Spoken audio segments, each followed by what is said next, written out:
Alhamdulillah wassalatu wassalamu ala Rasulillah wa ala alihi wa sahbihi ajma'in amma ba'd. Fa'udhu billahi minash shaitanir rajim.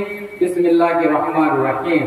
Ikra bismi rabbikal ladzi khalaq. Rabbi shrah li sadri wa yassir li amri wahlul 'uqdatam min lisani yafqahu qawli. Respected scholars, elders, and my dear brothers and sisters, I welcome all of you with Islamic greeting. Assalamu alaikum wa rahmatullahi wa barakatuh. উপস্থিত সম্মানিত উলামায়ে কেরাম, মুরব্বিয়ান এবং আমার প্রিয় ভাই ও বোনেরা, আপনাদের সকলকে স্বাগত জানাই। May the peace, mercy and blessing of Allah subhanahu wa ta'ala, the Almighty God be upon all of you. আপনাদের সকলের উপর সর্বশক্তিমান আল্লাহ তাআলার শান্তি, রহমত এবং বরকত বর্ষিত হোক। Honored audience, today we have gathered to discuss a topic that found the very foundation of the society, that's female education. সম্মানিত উপস্থিতি, আজ আমরা এমন এক বিষয় নিয়ে আলোচনা করতে সমবেত হয়েছি যা আমাদের সমাজের ভিত্তি রচনা করে, আর তা হলো নারী শিক্ষা। Our today's selected topic is the importance of female education in Islam. আজকে আমাদের আলোচনার বিষয় হচ্ছে ইসলামে নারী শিক্ষা। সম্মানিত উপস্থিতি, আপনাদের কাছ থেকে আমি খুব সংক্ষিপ্ত একটু সময় নিয়ে আমি শিক্ষার গুরুত্ব নিয়ে কিছু কথা বলতে চাই। In the first revelation of the Holy Quran is Ikra, meaning read. This single word clearly highlights the responsible importance of education.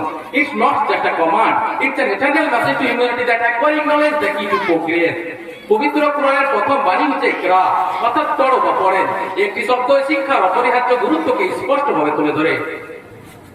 এটি শুধু একটি বাক্যই নয়, এটি যেন মানব জাতির প্রতি এক চিরন্তন বার্তা যে জ্ঞান অর্জনে একমাত্র উন্নতির মূল চাবিকাঠি।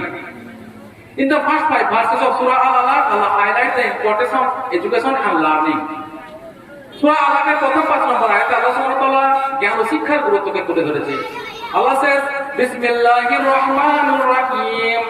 Ikra bismi rabbikal ladzi khalaq. Read in the name of your Lord who created. পড়ুন আপনার রবের নামে যিনি সৃষ্টি করেছেন। খলাকাল ইনসানা মিন আলাক, created man from a clinging substance. মানুষকে সৃষ্টি করেছেন এক জমাট রক্ত থেকে। ইকরা ওয়া রাব্বুকাল আকরাম। Read in the name of your Lord, and your Lord is the most greater.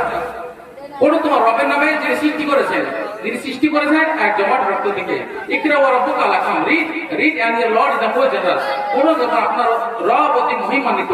আল্লাযী আল্লামা বিল column, who taught by the pen, যিনি কলমের সাহায্যে শিক্ষা দিয়েছেন। আল্লামাল ইনসানা মা লাম ইয়ালাম, taught man that which he knew not, মানুষকে শিক্ষা দিয়েছেন যা সে জানতো না। আল্লাহ সুবহানাহু ওয়া তাআলা মূলত এই সূরার মাধ্যমে শিক্ষার গুরুত্বকে তুলে ধরেছেন, পাশাপাশি ন্যায় ও সত্যের পথে চলার কথা বলেছেন ও আল্লাহর সৃষ্টি নিয়ে চিন্তা করার কথা বলেছেন। তাই আসুন আমরা নিজেরা শিক্ষিত হই এবং আল্লাহর সৃষ্টি নিয়ে চিন্তা করি, পাশাপাশি ন্যায় ও সত্যের পথে চলার চেষ্টা করি। আল্লাহ সুবহানাহু ওয়া তাআলা আমাদের সকলকে এই কাজগুলো করার তৌফিক দান করুন। সকলে বলি আমিন। The prophetic emphasis on learning. শিক্ষা লাভের প্রতি রাসূলের জোর। The messenger of Allah, peace be upon him, said, seeking knowledge is obligatory for every Muslim male and female. If we are lagging in today's society, the main reason is the female education. An educated mother can build an educated nation. If the mother is educated, the children will be well educated, and a well educated generation can take society forward. রাসূলুল্লাহ সাল্লাল্লাহু আলাইহি ওয়াসাল্লাম, তার উপর শান্তি বর্ষিত হোক, তিনি বলেছেন জ্ঞান অর্জন করা প্রত্যেক মুসলিম নর এবং নারীর জন্য ফরজ। আজকের সমাজে আমরা যদি পিছিয়ে থাকি তার প্রথম কারণ হচ্ছে নারী শিক্ষার অভাব। একজন শিক্ষিত মা একটি শিক্ষিত জাতি করতে পারেন। মা যদি শিক্ষিত হয় তাহলে সন্তানও সুশিক্ষিত হবে, আর একটি সুশিক্ষিত প্রজন্মই পারেন সমাজকে এগিয়ে নিয়ে যেতে। The example of Aisha রাদিয়াল্লাহু আনহা and modern education. আয়েশা রাদিয়াল্লাহু আনহার উদাহরণ এবং আধুনিক শিক্ষা। In Islam, both general education and Islamic education are necessary for girls. ইসলামে মেয়েদের ইসলামিক শিক্ষার পাশাপাশি জেনারেল শিক্ষারও গুরুত্ব রয়েছে। আয়েশা রাদিয়াল্লাহু আনহা was prime example of this. Ayesha রাদিয়াল্লাহু আনহা ছিলেন সর্বশ্রেষ্ঠ উদাহরণ। আয়েশা রাদিয়াল্লাহু আনহা was highly educated in proficient fields, including hadith, fiqh and literature. Her knowledge and wisdom continue to inspire us today. In today's world, it is also crucial for our children to acquire technology and general knowledge.